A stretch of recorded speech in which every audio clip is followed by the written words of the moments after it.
Bismillahirrahmanirrahim. Assalamualaikum warahmatullahi wabarakatuh.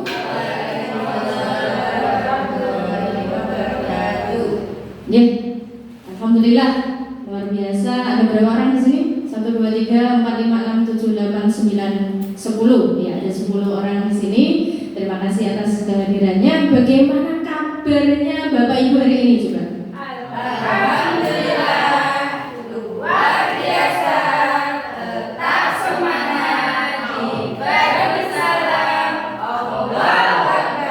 Sepertinya saya kurang semangat menanyakannya. Bagaimana kabar Bapak Ibu hari ini? Alhamdulillah, luar biasa, tetap semangat, ibadah salam, Allahu Akbar. Luar biasa. Tepuk tangan untuk Bapak Ibu semuanya. Alhamdulillah, rabbil alamin. Wassalatu wassalamu ala asyrofil anbiya'i wal mursalin wa ala alihi washabihi ajma'in. Amma ba'du. Pertama-tama marilah kita haturkan rasa syukur yang luar biasa kehadiran Allah Subhanahu wa taala atas segala limpahan nikmatnya, nikmat iman, nikmat Islam, nikmat sehat, sehingga pada pagi hari ini kita semua dapat berkumpul di majelis yang insya Allah nanti penuh manfaat. Allahumma amin. Kedua kalinya, salawat serta salam semoga tercurahkan kepada junjungan kita Nabiullah Nabi Muhammad sallallahu alaihi wasallam, Nabi terakhir, panutan kita, teladan kita yang kita tunggu syafaatnya di yaumil akhir nanti. Mudah-mudahan kita semua menjadi kekasihnya Rasulullah yang ditempatkan di surga bersama Rasulullah. Allahumma amin. Baiklah Bapak Ibu semuanya, hari ini mungkin panjenengan semua bertanya-tanya, kok dikumpulkan di sini tuh mau dikasih apa? Ini hari Sabtu, akhir pekan, waktunya liburan, kok ingin sekolah lagi, ya kan? Ditanya, mungkin jenengan bertanya-tanya, ini mau ngapain sih? Jadi Bapak Ibu semuanya, hari ini saya mendapatkan tugas dari sekolah guru penggerak. Kebetulan saat ini seperti yang jenengan ketahui, saya sedang ikut sekolah guru penggerak angkatan 9 dan saya dapat tugas untuk melakukan diseminasi, menyebarkan pemahaman dan penerapan pengalaman budaya positif. Yang paling atas ada kata diseminasi. Apakah diseminasi itu sudah pernah dengar Bapak Ibu? Belum. Kalau imunisasi? Sosialisasi? Rekreasi? Sudah pasti. Itu yang terakhir mainan rekreasi. Oke, baiklah. Diseminasi. Coba bisa di-slide ya. Nah, ini dia. Diseminasi itu adalah proses penyebaran informasi atau pengetahuan kepada khalayak luas. Dalam konteks ilmiah, diseminasi adalah proses yang bertujuan untuk menyebarkan hasil penelitian, temuan atau inovasi ke dalam masyarakat umum, baik melalui publikasi, presentasi maupun aktivitas lainnya. Nah, ini adalah diseminasi. Sekarang sudah paham kan Bapak Ibu? Ya. Biar tidak bingung, kita mau diseminasi nanti tidak tahu diseminasi itu apa loh. Ya, sudah tahu. Sekarang kita lanjut, sudah? Baiklah. Sebelum kita masuk ke materi utama, saya ingin bertanya kepada Bapak Ibu, setuju atau tidak Bapak Ibu dengan pendapat berikut ini? Yang pertama, memberikan hukuman dapat mendisiplinkan siswa. Setuju atau bukan? Setuju atau bukan? Bu Sri setuju? Setuju. Bu Caca setuju? Oh, dilihat apa hukumannya. Baiklah, Pak Imam setuju? Yes, setuju. Sekarang lanjut ke poin kedua, memberikan hadiah dapat meningkatkan prestasi siswa. Oh, setuju, sebenarnya mulai hadiah ya sepertinya ya. Nah, setuju. Jadi gimana setuju? Memberikan hadiah dapat meningkatkan prestasi siswa. Biasanya kalau pas terima rapot gitu ya. Oke. Kemudian guru harus mampu memberikan solusi untuk setiap siswa yang bermasalah. Setuju. Masalah siswa contohnya apa Bu Siti? Oh, malas. Jadi guru harus membantu menemukan solusi supaya siswa itu tidak. Oke, baiklah. Guru berperan sebagai teman bagi siswa. Setuju atau bukan? Yang lainnya? Pak Wawan? Setuju. Oke, baiklah. Kita lanjut. Nanti kita akan temukan apakah kesetujuan dan ketidaksetujuan Bapak Ibu itu sudah sesuai dengan budaya positif yang akan kita pelajari. Baik, dalam diseminasi kali ini kita akan belajar tentang konsep inti dari budaya positif. Yang pertama yaitu disiplin positif, ada nilai-nilai kebajikan, kebutuhan dasar manusia, motivasi perilaku manusia, posisi kontrol guru, keyakinan kelas, dan segitiga restitusi. Dari 1, 2, 3, 4, 5, 6, 7 ini mana yang menurut Bapak itu masih asing? Dari disiplin positif, nilai-nilai kebajikan, yang masih asing yang poin yang mana? Segitiga restitusi. Karena selama ini yang kita tahu segitiga itu segitiga sama sisi dan segitiga sama kaki. Ini kok ada lagi segitiga restitusi ini? Dari mana ini ya kira-kira? Nanti kita akan pelajari. Oke, kita lanjut. Nah, sekarang kita mau main game dulu ya. Siap-siap biar lebih semangat ini ya. Tuh coba bisa dibaca. Coba Anda bayangkan bahwa Anda menyimpan sesuatu yang sangat berharga dalam kepalan tangan Anda. Bayangkan, mungkin itu uang, mungkin itu emas antam ya, sekarang lagi mahal-mahalnya, atau mungkin itu cincin kawin gitu ya. Dalam kepalan tangan Anda perlu menjaga benda tersebut sekuat tenaga karena begitu pentingnya untuk kehidupan Anda. Ya. Nah, tugas rekan di samping Anda, silakan cari rekan di sampingnya, adalah mencoba membuka dengan segala cara apa yang ada di dalam kepalan tangan itu. Boleh pakai cara apapun, boleh membujuk, boleh menghadik, ayo bukan, dengan ya, boleh mengintimidasi, ayo, tidak dibuka nanti kamu gak tak boleh, jangan seperti itu ya. Boleh memarahi, ayo buka, nah kayak gitu. Boleh mengedak, bukan enggak, gitu kan ya. Boleh menggelitik, dikit-dikit, ya. Bahkan menawari Anda uang atau boleh kasih HP-nya, biar apa yang ada di genggaman tangannya itu diberikan. Coba silakan 1, 2, 3, cari pasangan masing-masing. Ayo silakan dirayu. Satu bertindak sebagai rekannya yang menarik. Gantian. Oh, dikasih apa mau? Oke, baiklah. Silakan.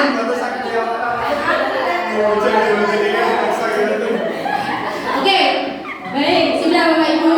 Oke. Ada yang berhasil membuka kepalan tangan dulunya? Siapa? Coba.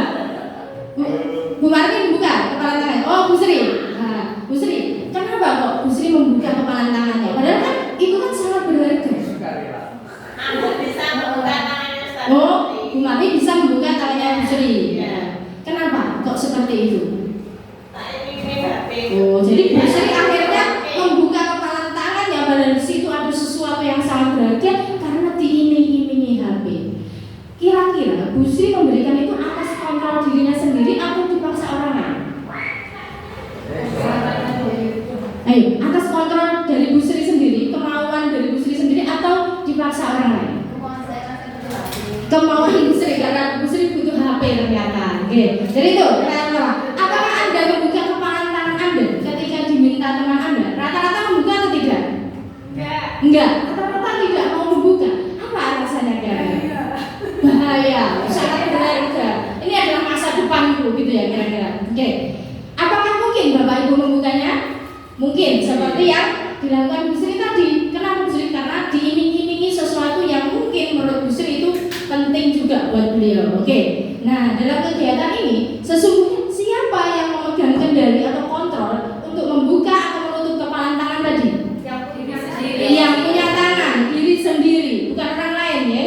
Oke, baiklah. Jadi yang punya kontrol terhadap diri kita adalah diri kita sendiri. Seperti dalam Islam itu setiap orang adalah pemimpin dan setiap pemimpin bertanggung jawab atas apa yang dipimpinnya. Kullukum ra'in wa kullukum mas'ulun an ra'iyati. Jadi kita itu yang punya kendali terhadap apapun yang kita lakukan. Baik, kita lanjut ya. Nah, itu tadi miskonsepsi atau kesalahpahaman tentang teori kontrol.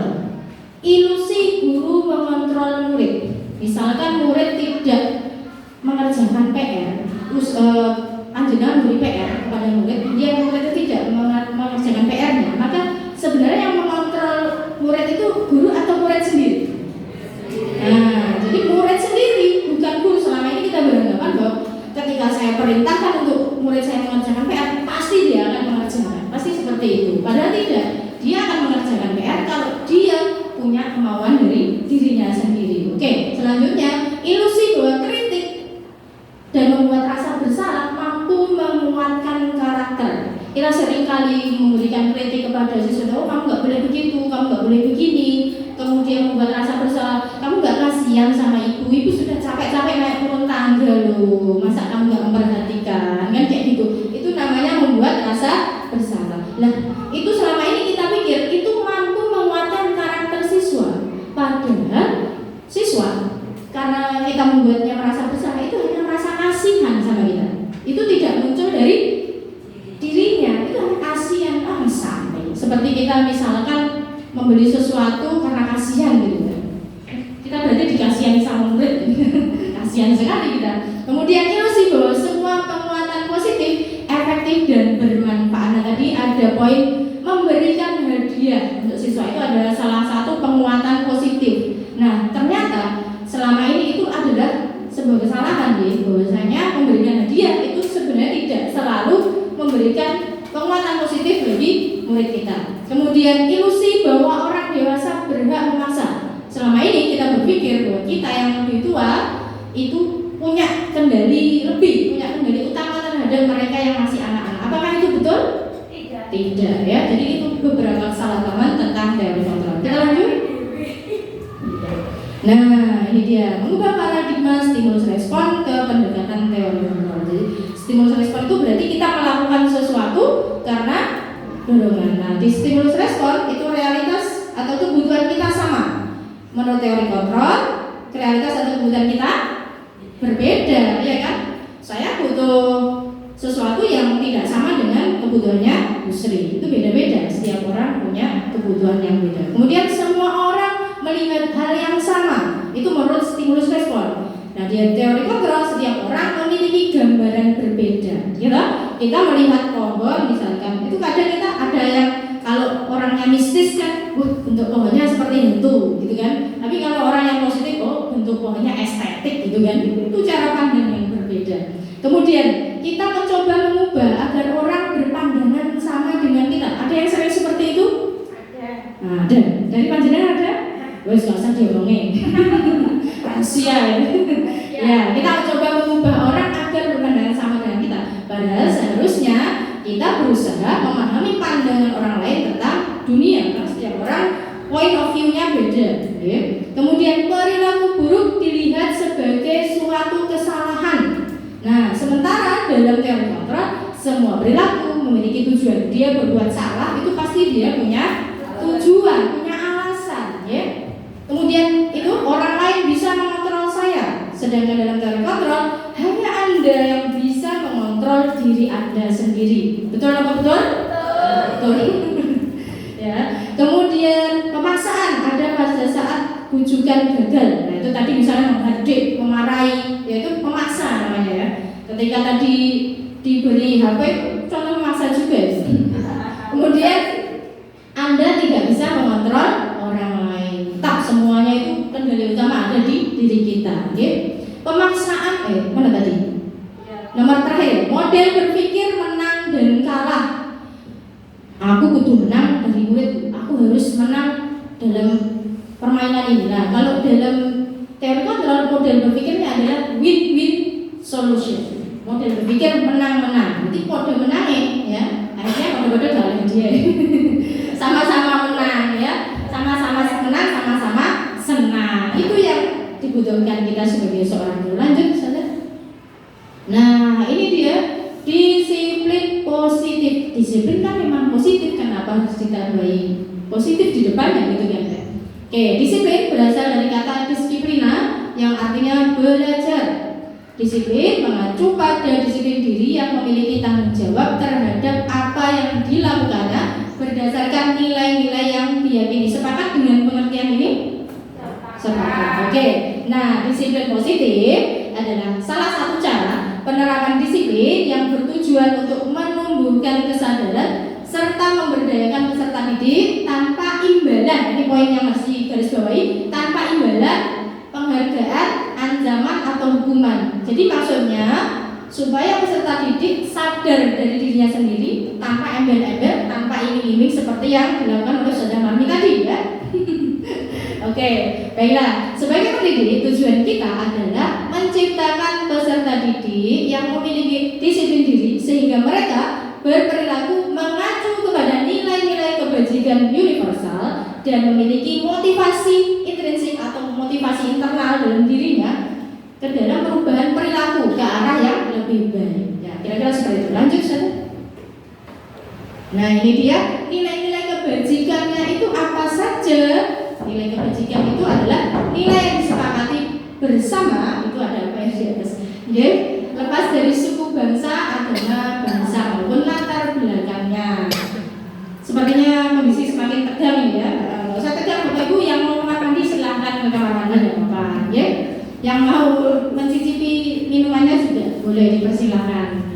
Ya, nah ini ada nilai-nilai kebajikan kita itu sebenarnya poin utama ya kalau dalam sebuah institusi pendidikan itu mengacu pada profil pelajar Pancasila. Apa saja isinya? Boleh dibaca? Beriman, bertakwa pada Tuhan Yang Maha Esa, berakhlak mulia, gotong royong, dan bernalar kritis. Apakah itu semua sudah muncul dalam diri kita sendiri? Nah, saya yakin beberapa sudah muncul, masa belum sama sekali ya. Oke. Nah, untuk nilai kebajikan secara universal ada ini: toleransi, rasa hormat, integritas, mandiri, menghargai, antusias, empati. Bedanya empati sama simpati apa Bu Siti? Empati itu.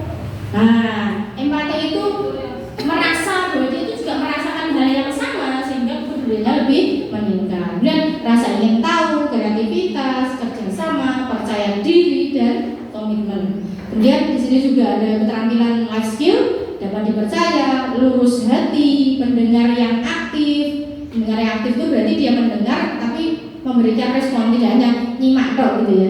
Tidak merendahkan orang lain dan memberikan yang terbaik dari diri. Ini nilai-nilai kebajikan sebuah institusi. Oke, lanjut. Nah, tadi kita sudah belajar tentang teori kontrol. Nah, sekarang kita akan belajar tentang motivasi perilaku manusia. Jadi setiap orang itu memiliki motivasi, memiliki alasan mengapa dia melakukan hal tersebut. Misalkan dia selalu datang tepat waktu. Itu kira-kira biasanya karena apa? Dari 3 poin ini, dari 3 motivasi ini. Yang ungu, yang hijau, atau yang merah? Yang ungu untuk menghindari ketidaknyamanan atau hukuman. Nah, berarti Bu Siti datang ke sekolah tepat waktu itu biar tidak dihukum ya Bu Siti ya? Oh iya. Ya, baiklah. Kemudian untuk menjadi orang yang mereka inginkan dan menghargai diri sendiri dengan nilai-nilai yang mereka percaya. Kira-kira dari 3 ini mana yang menurut panjenengan perlu ada dalam peserta didik kita? Yang merah lebih panas. Baiklah, untuk menjadi orang yang mereka inginkan dan menghargai diri sendiri. Berarti mereka itu menjadi diri sendiri dengan versi yang lebih baik, versi terbaik dari dirinya. Baiklah, itu jadi alasan mengapa kita melakukan sesuatu. Kita lanjut, saudara. Nah, ini dia. Tadi kita sudah bertanya-tanya tentang restitusi. Nah, di sini ada perbedaan hukuman. Kalau hukuman sudah tahu kan? Hukuman pasti sudah akrab dengan yang namanya hukuman karena zaman kita sekolah dulu hukuman adalah sesuatu yang menjadi makanan kita sehari-hari. Kemudian konsekuensi sudah bisa dipahami ya, konsekuensi. Nah, selanjutnya adalah restitusi. Nah, bisa dibaca di situ perbedaannya. Hukuman, konsekuensi, dan restitusi. Jadi kalau hukuman itu tidak terencana, tiba-tiba ada anak yang datang terlambat, dah kamu lari keliling lapangan 100 kali, ya, pingsan anaknya. Dan murid tidak tahu apa yang akan terjadi atau tidak dilibatkan. Jadi muridnya tidak ditanya dulu. Tahu-tahu muridnya pingsan karena ternyata dia sedang sakit. Nah, itu. Kemudian bersifat satu arah, jadi dari gurunya saja. Kemudian berupa hukuman fisik atau psikis. Yang kemudian konsekuensi terencana atau disepakati sesuai peraturan. Misalkan kalau kamu terlambat, berarti nanti konsekuensinya adalah tidak ikut pelajaran di jam awal atau meminta surat permohonan maaf kepada kepala sekolah, misalkan seperti itu. Kemudian murid tetap dibuat tidak nyaman. Jadi nanti di kelas dia akan diungkit-ungkit lagi keterlambatannya itu sehingga dia merasa tidak nyaman. Bahkan ada beberapa anak yang karena mungkin penjenengan pernah punya pengalaman seperti itu, karena dia sering dihukum atau diberikan konsekuensi ketika terlambat, akhirnya besoknya dia tidak mau sekolah karena merasa tidak nyaman di kelas tersebut atau di sekolah tersebut. Kemudian sikap guru selalu memonitor murid, ya gitu kan ya. Kemudian restitusi, nah ini dia restitusi yang kita tanyakan tadi, proses menciptakan kondisi bagi murid untuk memperbaiki kesalahan. Prosesnya kolaboratif yang mengajarkan murid untuk mencari solusi sendiri. Apa tadi? Win-win solution. Oke, kita lanjut ya, nanti kita akan bahas lebih lanjut. Nah ini dia, kita akan belajar tentang kebutuhan dasar manusia. Manusia itu punya beberapa kebutuhan dasar, yaitu segala sesuatu yang kita lakukan untuk mendapatkan apa yang kita inginkan. Seluruh tindakan yang kita lakukan itu memiliki tujuan tertentu, dan semua usaha terbaik yang kita lakukan adalah dalam rangka itu tadi, memenuhi kebutuhan dasar. Oke, dilanjut saja. Nah ini dia 5 kebutuhan dasar manusia. Bertahan hidup, makanan, pakaian. Jadi misalkan kayak gini, karena ini bertahan hidup, jadi minum dulu. Misalkan anak-anak di kelas kita sering keluar, kebelet tipis saja, kebutuhan bertahan hidup, ya kan? Iya nggak? Iya. Kalau dia tidak melaksanakan itu kan sakit perutnya, ya kan? Nah bisa fatal itu akibatnya. Kemudian itu rasa kasih sayang dan rasa diterima, dipedulikan, berbagi, kerjasama, menjadi bagian dalam kelompok. Makanya kalau di dalam kelas itu biasanya kita anak-anak yang pendiam itu kita gabung atau kita kelompokkan dengan temannya yang agak ceriwis, supaya dia tidak diem aja gitu, supaya dia tidak mager di dalam kelas itu kan ya. Kemudian kalau absen kita panggil satu-satu, ayo Ani, ayo Hima, kayak gitu kan ya. Kalau nggak dipanggil saja, aku kok nggak dipanggil, kan biasanya gitu ya. Kemudian penguasaan, nah itu harga diri, keinginan untuk dianggap memimpin, berprestasi, diakui, didengar. Ini ada pada diri semua bukan kira-kira? Ada, gitu. Harga diri. Nah, ya. Kemudian ini yang asik ini, yang pasti kita pengen ini, kebebasan. Nah ini pasti semua orang sangat menginginkan. Apalagi anak-anak pengennya bebas. Aku kok disuruh duduk terus dari pagi sampai siang. Sekolah full day itu kayak di TikTok itu ya, sekolah full day marah aku raiso tulinan layangan. Nah itu kebutuhan ini kebebasan. Dan apa? Pengen tulinan layangan itu berarti juga masuk mana? Kesenangan. Namanya anak-anak itu senangannya bermain, orang oleh mainan bola, ya kan? Orang oleh bulanan layangan. Gimana ya? Oke, baiklah kita lanjut. 5 posisi kontrol guru. Nah, ini ada posisi kontrol kita, posisi kendali kita sebagai seorang guru. Yang pertama ada penghukum, ada pembuat rasa bersalah, ada teman, ada pemantau, ada manajer. Ya, coba sekarang di kertas Anda, tas saya tadi di mana ya Ustaz? Di sana. Bisa minta tolong? Ya, diambilkan di saku yang sampai itu Ustaz. Nah, ya, dibagikan kertasnya, bisa ditulis kira-kira di posisi mana jenengan sekarang? Apakah penghukum, apakah pembuat rasa bersalah, teman, pemantau, atau manajer? Bisa dituliskan dulu. Nah, ya nanti kita sudah, pokoknya ditulis saja. Kira-kira jenengan ada di posisi mana sih? Satu ya, Satu aja, iya satu aja. 2 boleh nggak apa-apa ya? Semuanya? Oh ya udah. Kadang-kadang ini, kadang-kadang ini, kadang-kadang ini gitu. Nanti kita akan menemukan kira-kira mana posisi yang paling ideal yang bisa dilakukan oleh seorang guru dalam mendisiplinkan murid-muridnya. Oke? Sambung? Sambung ya? Oke, baiklah. Coba Bu Sri posisinya apa? Oh belum. Bu Evi? Pemantau. Bu Marni? Teman. Caca? 3. 3. Apa aja itu? Aku memantau teman. Memukul, memantau teman. Berang semuanya. Bu Sri, pokoknya habis Bu Sri. Itu karena seringnya nulis jadi pokoknya habis itu. Ya. Pak Maman? Pemantau. Pak Imam? Teman. Ya. Bu Sri apa ya?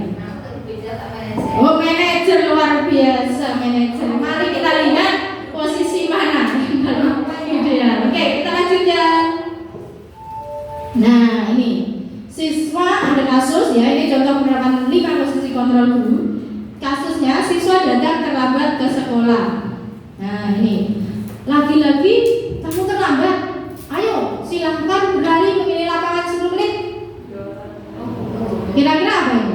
Nah, ini penghukum ya. Kemudian berapa kali Bapak Ibu harus memberitahu kamu? Kamu selalu saja mengecewakan Bapak Ibu. Kalau mengelas gitu, apa ya? Membuat rasa bersalah. Akhirnya kan muridnya merasa bersalah, merasa iba tadi kan. Oke, lanjut. Ayo dong, ikuti aturan sekolah. Tolong bantu Bapak Ibu ya, sekali ini saja. Ya sudah, tidak apa-apa. Lain kali jangan sampai berbuat seperti ini lagi ya, dengan nada ngomong. Nah, seperti Bu Marmin. Nah, ini posisinya sebagai apa Bu Marmin? Teman. Sesuai tidak dengan yang Bu Marmin tuliskan tadi? Wah, cocok berarti ya. Oke, kemudian kamu sudah melanggar peraturan sekolah. Kamu tahu konsekuensinya? Besok kamu harus itu dating gimana sih, datang itu ya, salah sih ngetik itu ya. Kamu harus datang lebih awal. Nah, ini apa namanya? Pemantau. Oke, kita lanjut ya. Sudah bisa dipahami ya posisi tadi ya. Nah, ini yang terakhir posisi manajer. Nah, kira-kira kalimatnya seperti ini. Oh, maaf itu belum. Itu harusnya siswa datang terlambat ya. Apakah kamu tahu kesalahanmu? Kira-kira bagaimana kamu memperbaiki kesalahanmu, Siti? Nah, seperti itu kira-kira. Nah, ini posisi seorang manajer. Oke, sekarang saya tanya.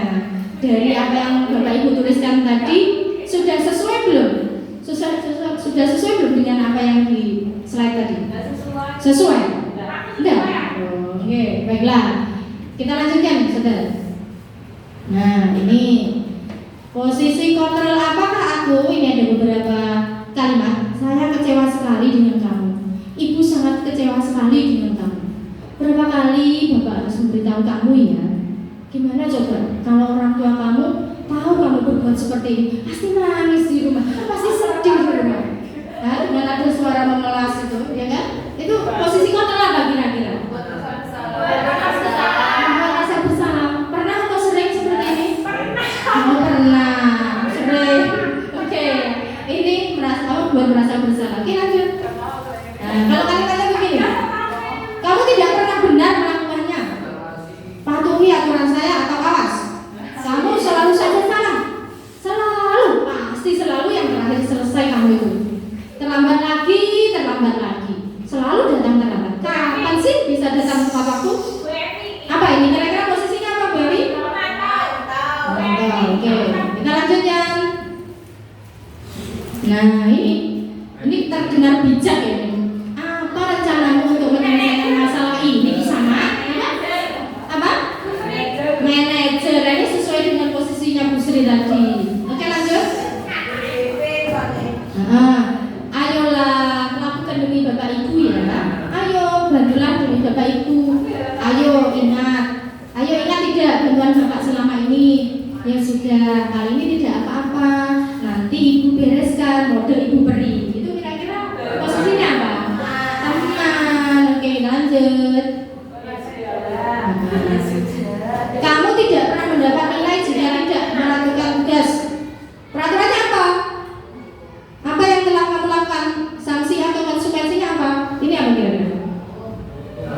Balik ya, yang tadi itu adalah pemantau, penghukum. Yang ini adalah pemantau ya, yang ini pemantau. Karena nada suaranya datar, bahasa tubuh yang berat. Kamu tidak pernah mendapat nilai jika tidak mengerjakan tugas, seperti nada suaranya Bu Evi ya. Iya, cocok nggak Bu Evi? Oh, cocok benar. Kalau nggak percaya bisa dilihat. Oh, cocok sekali ternyata ya. Iya, baiklah. Nah, dari semua posisi kontrol yang sudah jenengan baca tadi, kira-kira mana yang paling ideal untuk kita terapkan pada peserta didik? Manajer, betul Bu Sri? Berarti kita berikan tepuk tangan untuk Bu Sri yang sudah menjadi manajer untuk peserta didiknya. Sudah diterapkan Ibu? Oh, insya Allah sudah. Luar biasa ya. Jadi kita tidak hanya menghukum, kita tidak hanya menyalahkan, kita tidak minta dikasihani, tetapi bagaimana supaya anak itu menemukan solusi dari permasalahan berdasarkan kesadarannya sendiri. Oke, kita lanjut. Nah, di sini ini adalah salah satu proses bagaimana menemukan itu tadi, motivasi diri. Mengapa keyakinan kelas? Mengapa kok bukan peraturan kelas? Sudah pernah dengar belum tentang keyakinan kelas? Sudah ya? Belum? Ada yang sudah, ada yang belum? Ya, baiklah. Keyakinan kelas dan peraturan, kira-kira bedanya apa Bapak Ibu? Tulisannya ya sudah positif. Apa Bu Evi? Perbedaannya Bu Evi? Keyakinan itu berarti ya berdasarkan kesepakatannya. Keyakinan berdasarkan kesepakatannya anak-anak. Kalau peraturan? Sudah ditetapkan dari yang berkuasa. Siapa yang berkuasa? Ya, pihak sekolah ataupun gurunya sudah masang peraturan, gak tanya-tanya dulu langsung jebret tempel. Ayo itu peraturannya. Itu namanya peraturan kelas. Kalau keyakinan kelas itu dibuat bersama-sama. Lanjut. Nah, ini proses pembentukan keyakinan kelas berupa pernyataan universal atau umum, dibuat dalam pernyataan positif, tidak menggunakan kata tidak tadi ya, tidak menggunakan kata jangan. Dan sedikit saja agar mudah diingat, jangan kalimat panjang lebar satu paragraf ya. Kemudian sesuai dengan kondisi kelas dan sekolah sehingga mudah diterapkan. Jadi disesuaikan dengan lingkungan sekolah itu. Kemudian semua warga sekolah atau kelas dilibatkan saat membuat keyakinan kelas. Misalnya, anak-anak, hari ini kita akan membuat keyakinan kelas. Coba tuliskan keyakinanmu dalam kelas ini apa. Nanti suruh tulis. Setelah itu nanti akan disepakati bersama. Jadi anak itu melakukan apa yang sudah diyakini, bukan disuruh. Akhirnya yang seperti itu. Oke, kita lanjut ya. Nah, ini dia. Ini salah satu proses yang tadi kita tanyakan, segitiga restitusi, yaitu sebuah proses menciptakan kondisi bagi peserta didik untuk memperbaiki kesalahan mereka sehingga mereka bisa kembali pada kelompok mereka, teman-teman mereka dengan karakter yang lebih kuat, tidak minder, tidak merasa bersalah, ya kan? Nah, itu segitiga restitusi. Tahapannya ada ini, validasi tindakan yang salah. Apa dulu? Yang bawah dulu ya, menstabilkan identitas, kemudian validasi tindakan yang salah dan menanyakan keyakinan. Ini namanya segitiga restitusi. Tapi tidak ada di matematika ya ini ya. Oke, kita lanjutnya. Nah, ini menstabilkan identitas. Caranya seperti apa? Ini kalimat-kalimatnya bisa dibaca Bapak Ibu. Berbuat salah itu wajar. Tidak ada manusia yang sempurna di sana. Kira-kira seperti itu ya. Kemudian Bapak Ibu juga pernah kok melakukan kesalahan ini. Jadi siswa itu dikondisikan bahwa semua orang pun bisa melakukan seperti itu, gitu. Manusia adalah tempatnya salah. Al-insan membakar al-khata' betul. Kita lanjut ya. Nah, validasi tindakan yang salah. Setelah tadi distabilkan identitasnya, anak merasa sudah menemukan identitasnya. Nah, sekarang divalidasi. Kamu pasti punya alasan. Jadi kok hanya dua, kamu pasti punya alasan. Oke, hanya satu aja. Kamu pasti punya alasan mengapa melakukan hal itu. Padahal kamu bisa melakukan yang lebih buruk dari ini ya. Kamu patut bangga karena telah melindungi sesuatu yang penting buat kamu. Kamu melakukannya karena mempertahankan sesuatu yang penting bagi kamu. Nah, ini kalimat-kalimat validasi tindakan yang salah. Ditanya alasannya, ya, ditanya. Jangan moro-moro dihukum, ya kan? Oke, kita lanjut. Menanyakan keyakinan. Oke, tadi sudah membuat keyakinan kelas. Nah, sekarang waktu anak itu melakukan pelanggaran ditanya, keyakinan kelas kita apa ya? Nilai-nilai apa yang telah disepakati bersama? Tentunya dengan suara yang lemah, lembut, ya kan?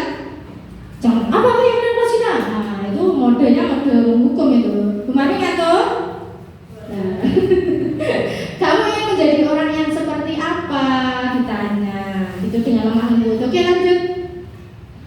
Nah, ini contoh ramalan praktek segitiga restitusi yang sudah saya lakukan. Bisa dipercepat aja, baby. Enggak, maksudnya tadi diputar sebentar.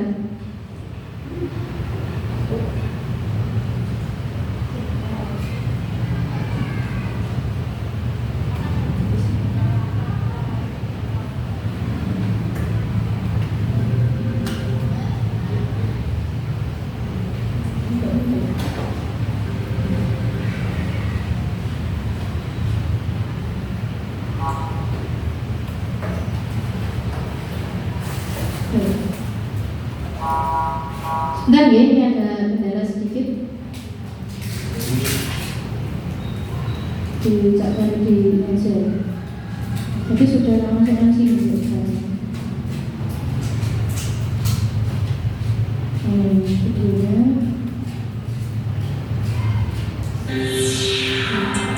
Bukan ini.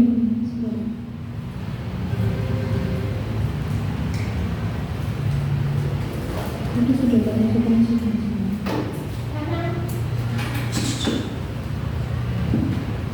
Sudah putar.